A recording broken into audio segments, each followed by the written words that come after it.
My name is Claire. I'm 42 years old, and 6 months ago, my husband and I sat across from each other at our kitchen table and quietly discussed how we might divide the furniture. There was no screaming, no shattered plates, just exhaustion. That's what almost ended our marriage. Not betrayal, not abuse, not some dramatic revelation. Exhaustion. We had been married 17 years, 2 kids, a mortgage, jobs that followed us home through our phones, schedules that never aligned. From the outside, we looked stable. Inside, we were strangers sharing logistics. The night it almost ended wasn't even particularly bad. That's the frightening part. We were arguing about something small. I don't even remember what. Probably dishes, or money, or whose turn it was to handle a school form. What I remember is the sentence I said, "I don't even think you like me anymore." It slipped out, and he didn't argue. He just looked tired and said, "I don't know how we got here." That scared me more than anger would have. At 42, divorce doesn't feel romantic or rebellious. It feels administrative. We talked about custody calmly, who would keep the house, how we would tell the kids. The calmness made it worse. It felt like we had already left each other months earlier. Looking back now, I can see what happened. We stopped being curious about each other. That sounds simple. It wasn't. We used to talk for hours when we were younger, about dreams, about fears, about ridiculous hypotheticals. Somewhere between diapers and deadlines, our conversations narrowed. Did you pay that bill? What time is practice? Can you pick up milk? Functional, efficient, empty. We were managing a life together, not sharing one. I started telling myself stories. He doesn't notice me anymore. He doesn't care what I think. He's bored. And because I believed those stories, I stopped offering pieces of myself. Why share if it lands nowhere? He later told me he had his own stories. She's always disappointed in me. Nothing I do is enough. She doesn't respect me. We were reacting to assumptions instead of reality. But at the time, all I felt was distance. We slept back to back more often than not. Not angrily, just habitually. Our intimacy had thinned into something scheduled and mechanical. I resented him for not reaching for me. He resented me for pulling away. Neither of us said it plainly. We thought love was supposed to feel natural after this many years. Effort felt like failure. That was the lie. The week we talked about divorce, I felt strangely calm. I had been carrying disappointment for so long that the idea of ending it felt like relief. Relief from trying. Relief from hoping. But there was something that kept me from calling a lawyer the next day. It wasn't fear of being alone. It wasn't the children. It was a question that wouldn't leave me alone.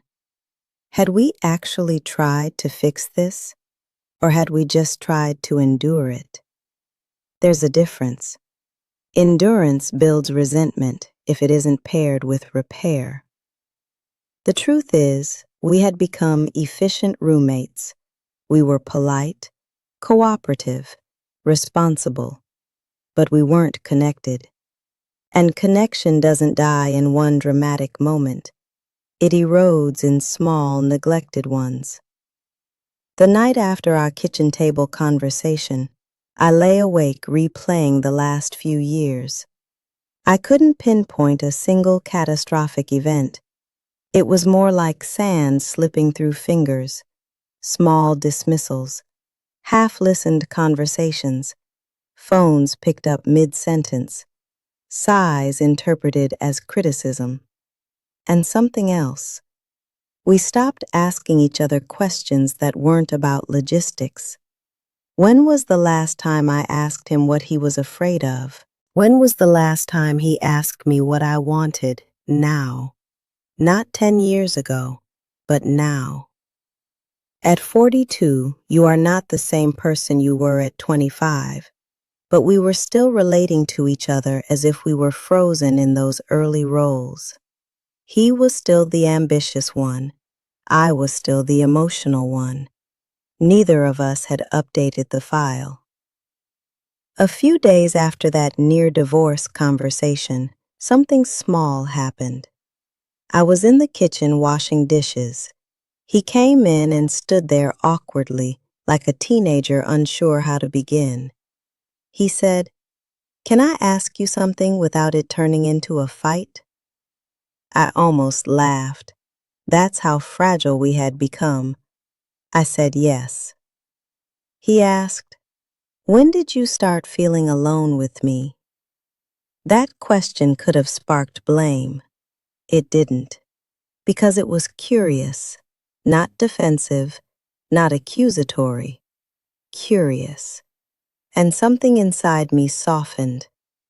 I answered honestly, "Probably when I stopped telling you things because I assumed you weren't listening."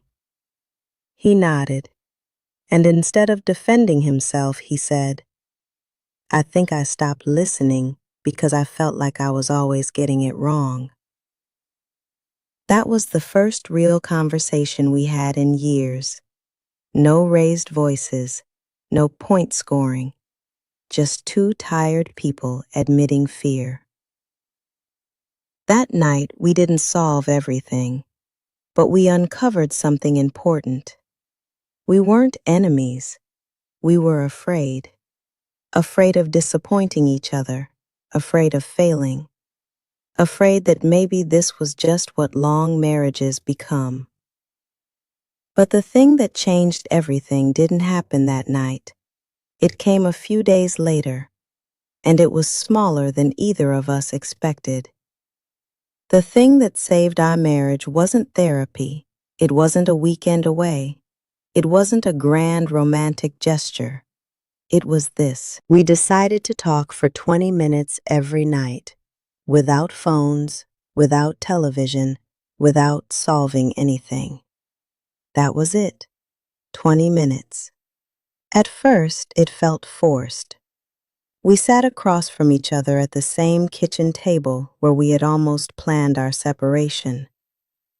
The house would finally be quiet, the kids in bed, dishes done, and we would just sit. The first few nights were awkward. We didn't know what to say. 17 years together, and we felt like we were on a first date with no script. So we made one simple rule. No logistics, no bills, no schedules, no complaints about chores, only inner life. How are you really? What's been weighing on you?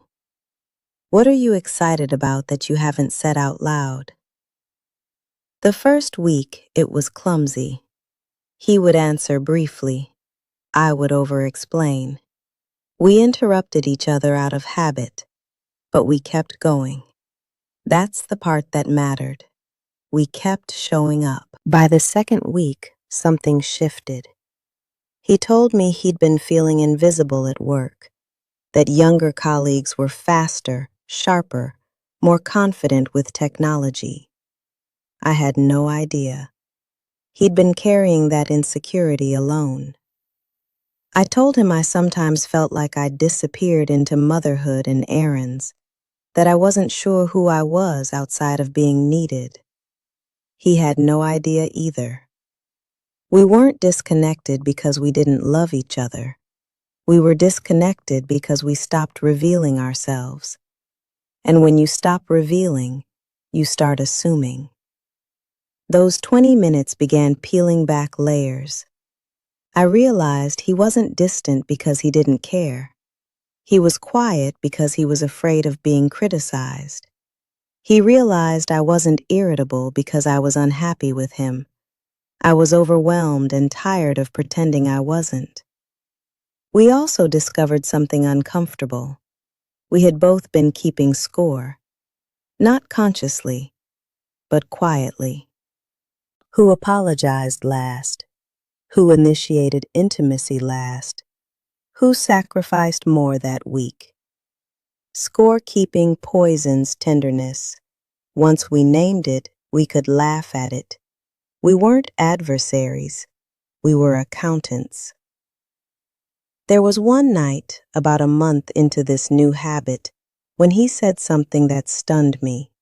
He said, "I think I stopped trying because I thought you had already given up on me." That sentence broke something open, because the truth was, I had felt the same. Two people retreating at the same time, both waiting for the other to step forward. Pride can end a marriage quietly. Curiosity can revive it quietly, too. Our 20 minutes began stretching into 30, sometimes 40. Not because we forced it, because we wanted to understand. We started asking questions we hadn't asked in years. What do you want the next 10 years to look like? What are you scared of aging-wise? What do you miss about us? We weren't trying to fix the past. We were trying to update the present. At 42, you're no longer becoming who you thought you'd be at 25. You're becoming who you actually are. If you don't reintroduce yourselves, you end up married to a memory. Something else happened too. Intimacy returned, not because we scheduled it, but because safety returned. When you feel heard, you soften. When you soften, you reach. And reaching feels less risky when you're not bracing for rejection. We also learn to pause during arguments, not to avoid them, but to ask one question before defending ourselves. What are you actually feeling right now? Sometimes the answer was simple. I feel unappreciated. I feel overwhelmed. I feel scared. Underneath most anger is fear. We had been arguing at the surface level for years. Bills, time, chores. The real arguments were about worth, recognition, security. Once we started speaking from that level, the volume dropped. Our kids noticed before we did. The house felt lighter, not louder, not artificially cheerful, just less tense. They didn't know about the almost divorce conversation, but they felt the shift. Here's what changed, really. We stopped trying to win and started trying to understand. We stopped assuming and started asking. We stopped enduring and started engaging. And it began with 20 minutes. No experts, no dramatic ultimatums, just deliberate presence. I won't pretend everything is perfect now. We still argue. We still misinterpret tone. We still get tired. But now we repair faster. We don't let distance linger unspoken. At 42, I thought long marriages either survive effortlessly or fail dramatically. I was wrong. They erode quietly, and they can rebuild quietly too. The night we almost divided our furniture, I thought we were at the end. We were actually at a threshold. The one thing we changed wasn't our personalities. It wasn't our history. It was our attention. We gave each other undivided attention again, and in that space, we found something we thought we'd lost. Not the young version of love, something steadier, more intentional, more awake. If you're in a season where it feels like you're roommates instead of partners, I won't tell you it's easy, but I will tell you this. Distance often grows in silence, and sometimes all it takes to begin closing it is 20 honest minutes a day. Thank you for watching this video. Click here to watch another video that might interest you.